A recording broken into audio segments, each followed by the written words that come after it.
Alright, writers and authors, today we're going to talk about fighting styles and which fighting styles you should choose and which fighting styles make sense for your book. There are hundreds, if not thousands, of traditional martial arts styles in the world. On top of that, you have mixed martial arts and you have combat programs that are tactical and meant for military. And while some forms of martial arts lean into the pain or agony or even killing of your opponent, there are some out there that are meant for only defense. Some styles out there are reluctant to throw a punch or a kick, and there are other styles that focus solely on going to the ground and grappling. So how do we pick a style that's good for our story? With good old-fashioned research.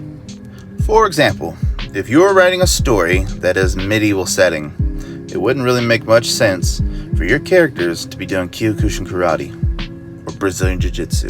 And while now it seems like everybody should know what martial arts is in the world, martial arts, the traditional training of it, didn't come to the Western world until the 1940s. But perhaps you don't want to use one of our styles on Earth. Maybe you're writing high fantasy, or you're writing something of another world or sci-fi. So you need to come up with your own style, right? So let's look at two of the most popular forms of movement in martial arts. Movement is important because it sets a certain theme to how your martial arts is designed, to how your characters will move about as they attack, as they defend.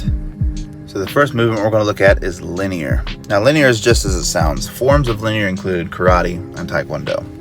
They are a form of martial arts in which you move diagonally or you move in straight lines to cut across the opponent, to either minimize their distance of striking or to back away from them to get out of their distance of striking. And then you have circular movements, which are more of the Chinese-based style wushu, kung fu, in which they move like water. Instead of moving at straight angles, they move around the target.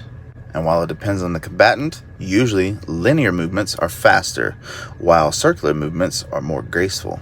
Another thing to think about is the aggressiveness or the prowess of each style of fighting. So let's take two boxers, for example.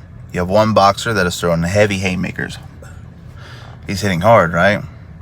He's coming in, he's driving forward, not caring about getting hurt. This says a little bit about their personality.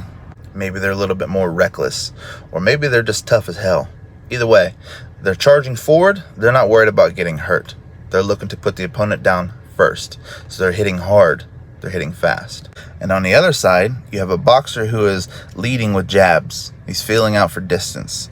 He's lining up shots. This might say that he's a little bit more careful. He doesn't want to get hurt. These are just some examples, but choosing your fighting style can tell a little bit about the characters themselves.